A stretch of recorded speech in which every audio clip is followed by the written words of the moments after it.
आज सुनते हैं आषाढ़ मास में सुनी जाने वाली श्री शिव महापुराण की अध्याय 9 की कथा। तो एक बार बोलिए प्रेम से शिव जी की जय।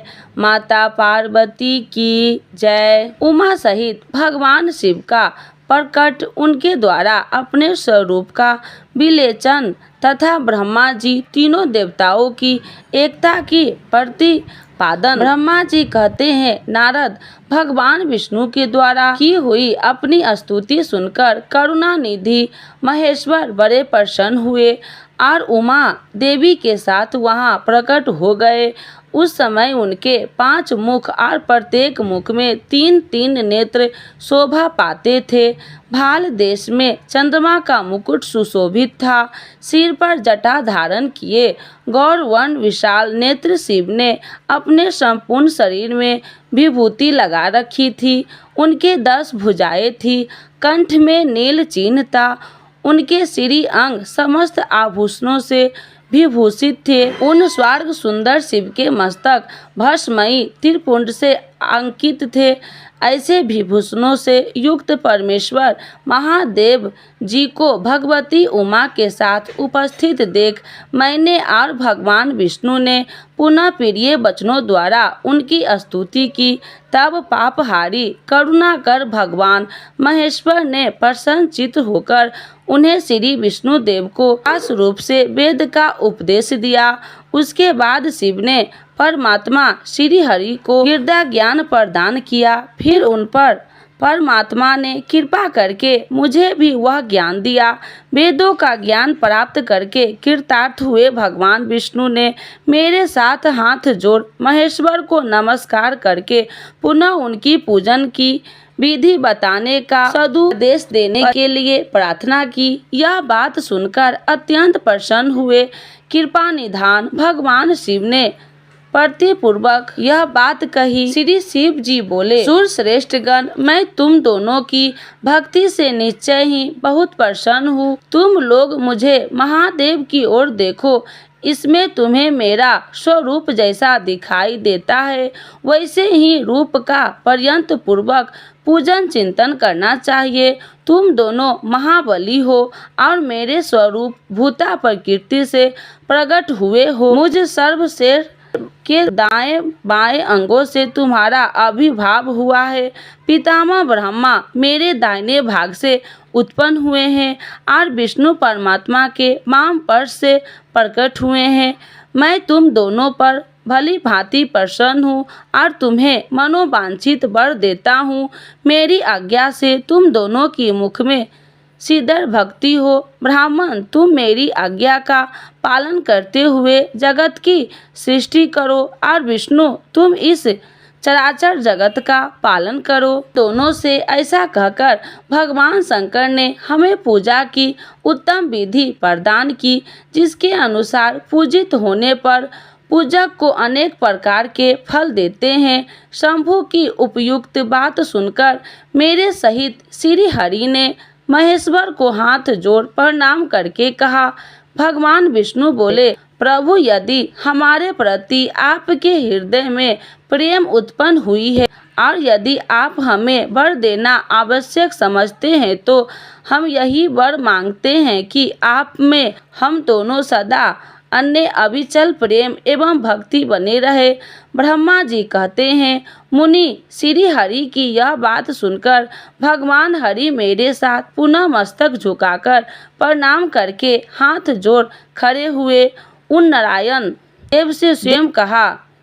श्री महेश्वर बोले, मैं सृष्टि पालन और संहार का कार्य करता हूँ, सद्गुण और निर्गुण हूँ तथा सच्चिदानंद स्वरूप निवारिका परम ब्रह्मा परमात्मा हूँ। विष्णु सृष्टि रक्षा और प्रलय रूप गुण अथवा कार्यों के भेद से ही मैं ही ब्रह्मा हूँ, विष्णु हूँ और रुद्र नाम धारण करके तीनों रूप में विभक्त हूँ। मेरे वात्सव में मैं सदा निष्कल हूँ।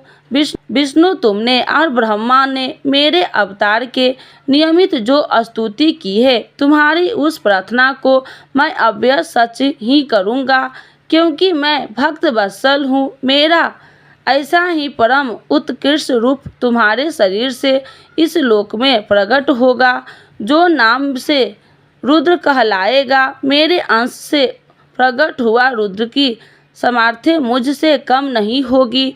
जो मैं हूँ वही यह रुद्र है। पूजा की विधि विधान की दृष्टि से भी मुझ में और उसमें कोई अंतर नहीं है। जैसे ज्योति का जल आदि के साथ संपर्क होने पर भी उसमें स्पर्श दोष नहीं लगता, उसी प्रकार मुझ निर्गुण परमात्मा को भी किसी के सहयोग से बंधन नहीं प्राप्त होता। यह मेरा शिव रूप है।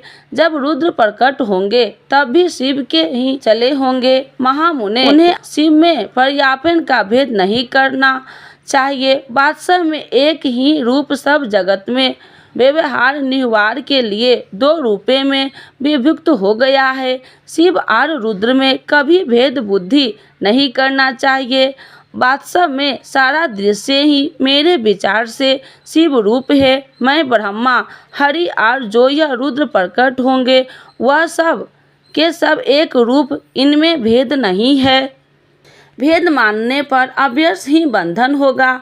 यथापि मेरा शिव रूप ही सनातन है। यही सदा सब रूपों का मूलभूत कहा गया है। यह सत्य, ज्ञान एवं अनंत ब्रह्मा है। ऐसा जानकर श्रद्धा मन से मेरे यथार्थ स्वरूप का दर्शन करना चाहिए। ब्राह्मण सुनो, मैं तुम्हें एक गोपनीय बात बता रहा हूँ। मैं स्वयं ब्रह्मा जी का भुक्ति से प्रकट होऊंगा। गुणों में भी मेरा प्रकट्य कहा गया है। जैसा कि लोगों ने कहा है हर तामस प्रकृति के हैं, वास्तव में उस रूप में अहंकार का वर्णन हुआ है। उस अहंकार को केवल तामस ही नहीं वैकारिक भी समझना चाहिए, क्योंकि सात्विक देवगण वैवारिक अहंकार ही सृष्टि है। यह तामस और सात्विक आदि वेद केवल नाम मात्र का है, वस्तुतः नहीं है। वास्तव में हर को तामस नहीं कहा जा सकता। ब्राह्मण, इस कारण से तुम्हें ऐसा करना चाहिए। तुम तो इस सृष्टि के निर्माता बने और श्री हरि इनका पालन करे तथा मेरे अंश से प्रकट होने वाले जो रुद्र हैं इसका प्रलय करने वाले होंगे। यह जो उमा नाम से विख्यात परमेश्वरी प्रकृति देवी है, इनकी शक्ति भूत बाग देवी ब्रह्मा जी का सेवन करेगी। प्रकृति देवी से जहाँ वह दूसरी शक्ति प्रकट होगी वह लक्ष्मी रूप से भगवान विष्णु का आश्रय लेगी। तदंतर पुनः काली नाम से जो तीसरी शक्ति प्रकट होगी वह निश्चय ही मेरे अंशभूत रुद्रदेव को प्राप्त होगी। वे कार्य की सिद्धि के लिए वहाँ ज्योति रूप में प्रकट होगी। इस प्रकार मैंने देवी की शुभ स्वरूपा पराशक्तियों का परिचय दिया। उनका कार्य क्रमशः सृष्टि, पालन और संहार का संपादन ही है। सूर श्रेष्ठ, ये सब की सब मेरी प्रिया प्रकृति देवी है, देवी की अंश भूता है। हरे तुम लक्ष्मी का सहारा लेकर कार्य करो। ब्रह्मा तुम्हें प्रकृति की अंशुभूता बाघ देवी को पाकर मेरी आज्ञा के अनुसार मन से सृष्टि कार्य का संचालन करना चाहिए और मैं अपनी प्रिया की अंशुभूता काली का आश्रय से रुद्र रूप से प्रलय संबंधी उत्तम कार्य करूँगा। तुम सब लोग अवश्य ही संपूर्ण आश्रम रमो तथा उसमें मिलने वाले अधिकार द्वारा चारों वर्णों से भरे हुए लोक की सृष्टि एवं रक्षा आदि करके सुख पाओगे।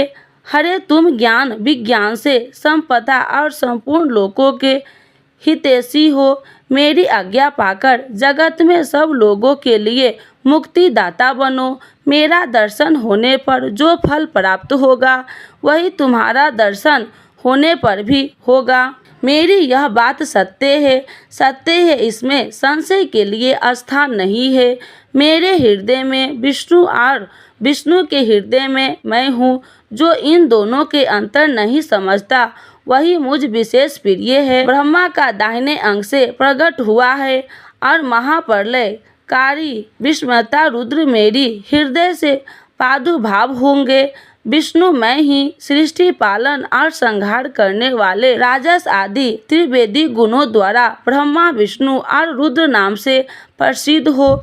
तीनों रूपों में पृथक पृथक प्रकट होता हूँ। साक्षात शिवम से भिन्न है। वे प्राकृतिक और पुरुष से भी परे हैं।